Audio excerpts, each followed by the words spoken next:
Bonjour, c'est Anne pour Pepper and Supplies et les créations de Anne. Aujourd'hui, je reviens avec une vidéo sur le bullet journal et plus particulièrement sur le fonctionnement du calendex. Parce que c'est une question qu'on me pose assez souvent. On me demande comment fonctionne ce fameux calendex. Alors, le calendex, en fait, c'est la fusion entre un calendrier et un index. Donc, je vous montre mon calendex de départ, qui n'est pas bon, puisque donc je vous rappelle que j'ai commencé le 1er septembre pour tester donc toutes les différentes pages pour que mon budget de 2017 corresponde exactement à ce dont j'ai envie. Et donc, après mon mois de septembre, je me suis rendu compte qu'il y en avait qui faisaient des calendex, donc j'en ai fait un et j'écrivais. Écrire sur une si petite surface est très compliqué. Donc, ce n'est pas le fonctionnement. Le fonctionnement, je vais vous le montrer tout de suite. En fait,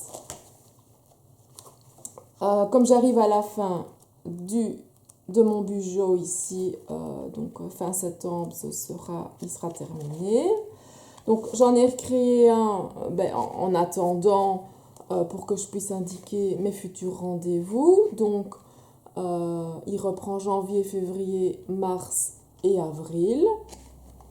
Donc aujourd'hui, nous sommes le jeudi 8. J'ai un rendez-vous à indiquer. Alors, je regarde mon code couleur. Rendez-vous 7 en violet. J'indique la puce du rendez-vous. Et j'écris donc rendez-vous, toilettage, le 6 février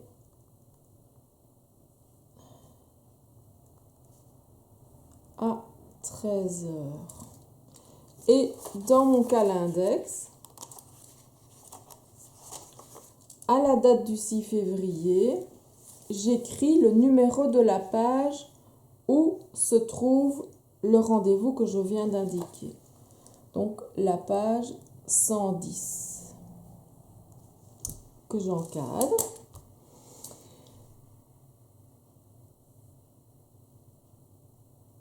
Ce numéro de page me permettra de retrouver, quand je créerai mes pages de février, de retrouver donc mon rendez-vous et de l'indiquer à ce moment-là au bon endroit.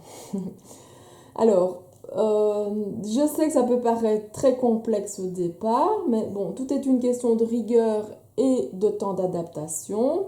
Puisque, comme je vous le disais, au début, j'écrivais ce qui n'est pas le but. Puisque le but d'un bullet journal, c'est de travailler donc tout à la suite l'un de l'autre. Et donc de travailler au jour le jour. Bon, moi j'installe quand même certaines dates à l'avance. Je travaille généralement une semaine ou deux à l'avance. Et entre, j'intercale des listes ou des collections. Ici, j'avais urgemment besoin d'un calendex pour le début de mon année 2017. Et donc, voilà, c'est chose faite. Et quand je préparerai mes rendez-vous donc de février, je viendrai voir dans ma colonne tous mes rendez-vous et j'irai voir et reporter dans mon calendex de 2017 tous les rendez-vous que j'aurai notés ici. Donc voilà, c'est assez simple. N'hésitez pas, si vous n'avez pas bien compris ou si vous voulez de plus amples explications, je suis à votre disposition et je me ferai un plaisir de vous répondre. Voilà, j'espère que ça vous a aidé. Maintenant, je vais vous parler des pochoirs, parce que ça aussi, on m'a posé beaucoup de questions sur la réalisation donc, de mes pages de présentation ou sur mes pages vierges quand je veux y dessiner quelque chose. Alors, donc on m'a demandé comment j'avais réalisé cette page-ci. Bah, tout simplement, le mois de décembre est écrit avec un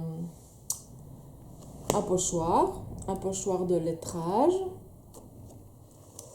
et le reste est tamponné avec des tampons Scrap Plaisir. Ça, si vous souhaitez des informations sur Scrap Plaisir, n'hésitez pas à m'envoyer un message. Je vous enverrai les informations nécessaires pour que vous ne restiez pas dans l'ignorance. Alors, concernant ce mandala-ci avec la petite citation, même chose, la citation a été réalisée avec un pochoir, un pochoir de lettrage. Et le mandala en lui-même, voilà, j'ai toute une collection. Ici, ce sont les collections de pochoirs de Romain. Romain, donc, c'est Créa de moi. Je mettrai son lien en barre d'infos. Et pour ce mandala-ci, j'ai donc utilisé celui-ci. Je vais vous montrer ça sur une page. Voilà. Donc voilà à quoi il ressemble. Il est magnifique et donc comme ces pochoirs-là sont en A5, ils entrent pile poil donc sur une page de bullet journal. Maintenant, il faut voir dans un bullet, je crois qu'il n'y a aucun souci. Non, voilà, il n'y a aucun souci. Il rentre parfaitement dedans.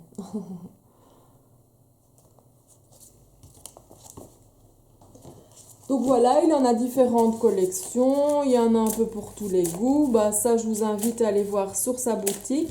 Alors,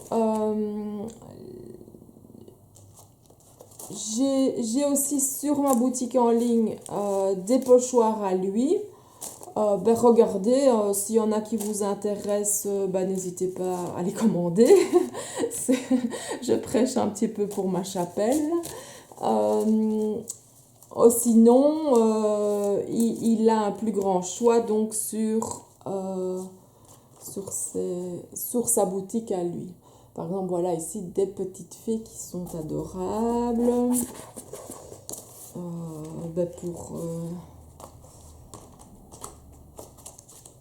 Pour le mois de février, nous avons le fameux cœur. Donc voilà, il y a vraiment pour tous les goûts. Je vous dis, voilà, vous avez du texte pour l'été. Et ça, vous pouvez aussi, franchement, travailler avec de l'encre Distress. Ça va pas transpercer. Hein. Donc voilà, vous avez des petites flèches, des mots, il y a vraiment un peu de tout. Voilà, des petites libellules. Il y en a des grandes, des petites. Maintenant, voilà, vous regardez sur une page. La grande rentre aussi. Voilà, les petites aussi.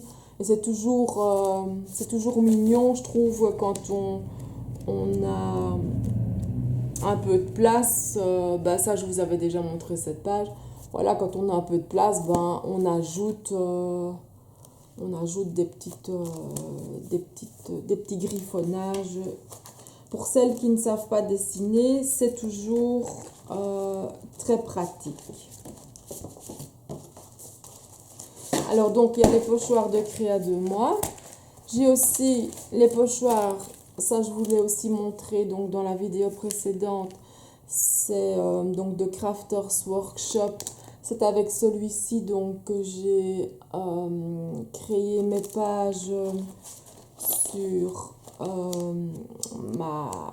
le suivi donc de mes séries. Donc voilà, ici. Là aussi, vous en avez vraiment pour tous les goûts. J'en ai quelques-uns encore de disponibles sur ma boutique aussi. Le lien sera en barre d'infos.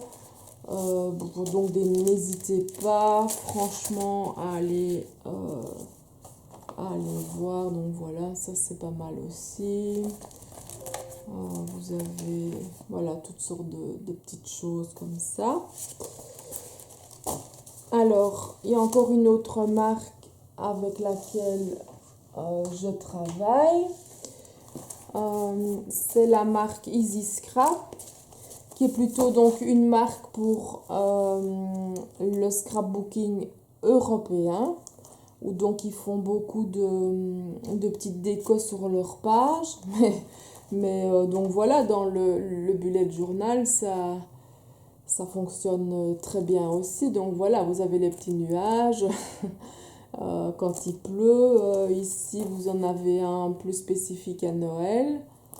Vous avez ici pour tracer des lignes entre vos textes. Vous en avez un sur le cinéma. Ici, c'est plus pour la rentrée scolaire. Voilà.